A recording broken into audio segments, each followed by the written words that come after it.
বর্তমান পরিস্থিতি, এখানে চলচ্চিত্র এবং নাটকের সমস্ত সংগঠনকে একত্রিত হয়ে কিছু কাজ করার দরকার। কারণ গত 2 বছরে একটা টালমাটাল অবস্থার মধ্য দিয়ে দেশের রাজনৈতিক পরিস্থিতি গেছে এবং শিল্পী সমাজও অত্যন্ত এটা নিয়ে অস্থিরতার মধ্যে সময় কাটিয়েছে। এখন একটা সুন্দর সময় এসেছে। এই সময়ে সবাই মিলে কিছু দাবি দেওয়া, যেটা সকলের ক্ষেত্রেই প্রযোজ্য, এগুলা পালন করার সময় এসছে। এখানে একটা জিনিস লক্ষ্য করবার মতো যে টেলিভিশন যে মাধ্যমের সংঘগুলো আছে তার মধ্যে অভিনয় শিল্পী সংঘ আর ডাইরেক্টর্স গিল্ড অফ বাংলাদেশ, এই দুটো খুবই সক্রিয় আছে। কিন্তু প্রডিউসার অ্যাসোসিয়েশন এখন নিষ্ক্রিয়ভাবে বসে আছে, বা রাইটার্স অ্যাসোসিয়েশনও নিষ্ক্রিয়ভাবে বসে আছে। কিন্তু আমাদের একটা আন্তঃসংগঠনের একটা মোর্চার দরকার আছে।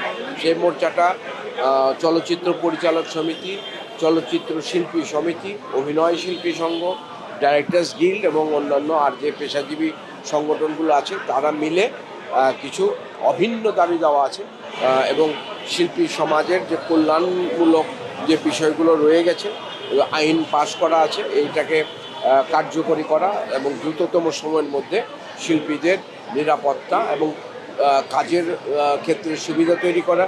বিদেশি যে ডাবিং সিরিয়ালগুলো আমাদের দেশে চলছে টেলিভিশনের ক্ষেত্রে, এটা একটা ভয়াবহ পরিস্থিতি হচ্ছে। এটা পিক আওয়ারে যাতে না চলে, এই সমস্ত নীতিমালাগুলো আগে ছিল। এটাকে কঠোরভাবে যদি করা যায়, পালন করা যায়, তাহলে শিল্পীদের কাজের সুযোগ তৈরি হবে, নির্মাতাদের কাজের সুযোগ তৈরি হবে, এবং টেলিভিশন কোম্পানিগুলো ওই কম পয়সায় এক একটা প্রোগ্রাম কিনে, ডাবিং সিরিয়াল কিনে যেভাবে চালাচ্ছে, এটা আমার মনে হয় যে কাজের ক্ষেত্রে একটা সংকোচনের তৈরি করেছে। তো সিনেমার ক্ষেত্রেও তাই, যে দেখা যাচ্ছে যে শুধু বছরে 2 ঈদ উপলক্ষে কিছু ছবি মুক্তি পাচ্ছে। এটা করলে তো আর একটা ফিল্ম ইন্ডাস্ট্রি বাঁচতে পারে না, এবং শিল্পী এবং নির্মাতাদের অনেকেই প্রায় দুস্থ জীবনযাপন করছে। এই ডেটা আমাদের কাছে আছে। সুতরাং আমরা চাই যে একটা শিল্পের পিছনে সরকারি পৃষ্ঠপোষকতার দরকার আছে, ও সেই পৃষ্ঠপোষকতা নিশ্চয়ই সরকার করবার জন্য বদ্ধপরিকর আছে। শুধু তাদেরকে ধরিয়ে দেয়া যে এই জায়গাগুলোতে কাজগুলো করা দরকার।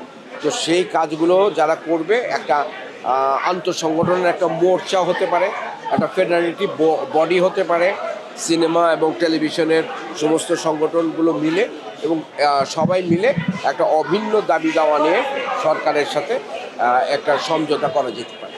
অভিনয়ের ক্ষেত্রে এক ধরনের স্টাইল দুই দিকে আছে, কিন্তু ওই যে ভেদাভেদের জায়গাটা যারা এটাকে অতিক্রম করে, ধরেন এখন যদি সিনেমার ক্ষেত্রে লক্ষ্য করেন আপনি, তাহলে দেখবেন যে 100 জন শিল্পীর মধ্যে 80 থেকে 90 ভাগ শিল্পী থাকে নাটকে যারা অভিনয় করে তারা, আর 10 ভাগ শিল্পী থাকে সিনেমার ওরিয়েন্টেড।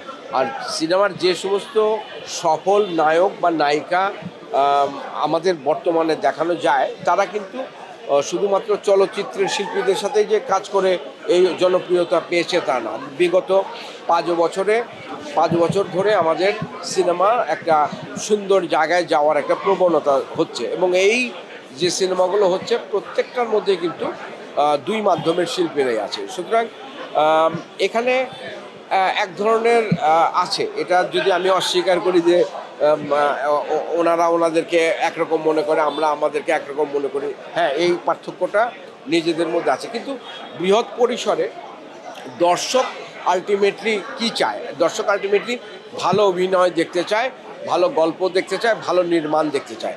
এখন সেটা যে কোনো মাধ্যম থেকেই যে কেউ যদি সেটা স্যাটিসফাই করতে পারে, তাহলেই তো দর্শক সেটা গ্রহণ করবে। সুতরাং এরকম যদি কিছু থেকেও থাকে যে যেটা আমি বলছি যে আছে, সেটা দূর করা দরকার। শিল্পী অভিনেতাই যে কোনো মাধ্যমের জন্যে সে অভিনয় করবে, এবং ভালো অভিনয় যাতে করে সেই জায়গাটা সকলের কাছে কাম্য। আমাদের শিল্পের ক্ষেত্রে, সংস্কৃতির ক্ষেত্রে বাজেটের পরিমাণ সব সময় কম। সেটা বাংলাদেশ স্বাধীন হওয়ার পর থেকে আজ পর্যন্ত একই কাহিনী চলছে, এবারও তার ব্যতিক্রম না। তবে সারা পৃথিবীতে শিল্পীদের জন্য কল্যাণ ট্রাস্ট আছে, আমাদের এখানেও তৈরি হয়েছিল।